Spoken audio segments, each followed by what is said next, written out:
दोस्तों 17वीं लोकसभा का अंतिम सत्र चल रहा है क्योंकि आप भी जानते हैं कि इस सत्र के बाद देश में आम चुनाव होने वाले हैं।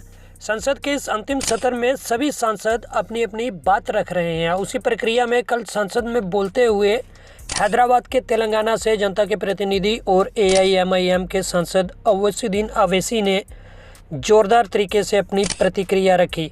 संसद में बोलते हुए अवैसी के तेवर काफ़ी तीखे दिख रहे थे। उन्होंने अपने भाषण में एक दो नहीं बल्कि कई बार सरकार और देश के प्रधानमंत्री नरेंद्र मोदी का विरोध किया। ओवैसी ने पूछा कि क्या मोदी सरकार सिर्फ एक मजहब की सरकार है या फिर पूरे देश की सरकार है, क्योंकि सरकार तो एक मजहब विशेष का ही समर्थन कर रही है।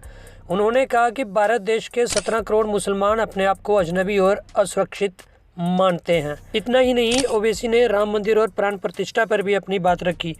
बाबरी मस्जिद के टूटने का दर्द उनके भाषण में साफ झलक रहा था।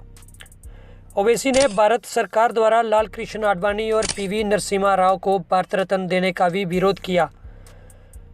ओवैसी ने बोलते हुए कहा कि मैं मर्यादा पुरुषोत्तम श्री राम का सम्मान करता हूं, परंतु मुझे नाथूराम गोडसे से सख्त नफरत है और मेरी नस्लें भी नाथूराम गोडसे से नफरत करती रहेंगी, क्योंकि नाथूराम गोडसे ने उस शख्स को गोली मारी थी जिसके मुंह से आखिरी शब्द हे राम निकले थे।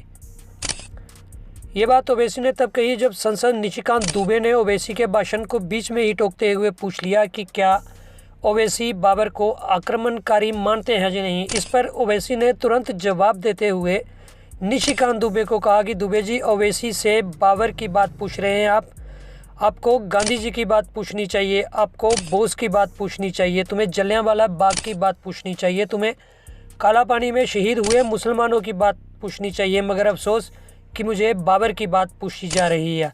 उन्होंने कहा कि देश में आज बताने की ज़रूरत है कि अयोध्या के मौलाना अमीर कौन थे और अयोध्या के पुजारी बाबा रामचरण कौन थे।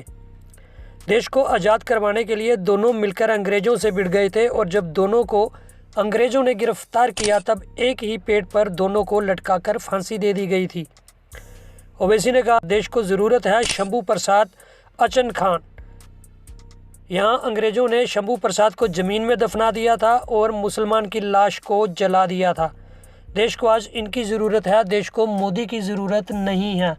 तो दोस्तों, ये संसद के अंतिम सत्र में आपने देखा कि ये अवैसीउद्दीन अवैसी का भाषण रहा जिसमें कहीं ना कहीं मोदी सरकार को उन्होंने टारगेट करने की कोशिश की, क्योंकि कुछ महीनों बाद देश में आम चुनाव होने वाले हैं और इन चुनावों का इनके भाषणों का इन चुनावों पर क्या असर पड़ने वाला है, ये तो आने वाले समय में ही पता चलेगा।